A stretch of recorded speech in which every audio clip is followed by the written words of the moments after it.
Hello, good morning mga kalods. Ayan po, nagbabike po ako.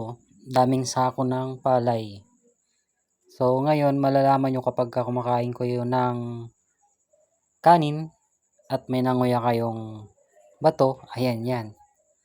So nakabilad siya sa tabing daan. Ayan, ganyan karami. So ginagawang biladan yung daan. Yan, dami. Mga siguro 100 sako yan. Kung nakikita nyo.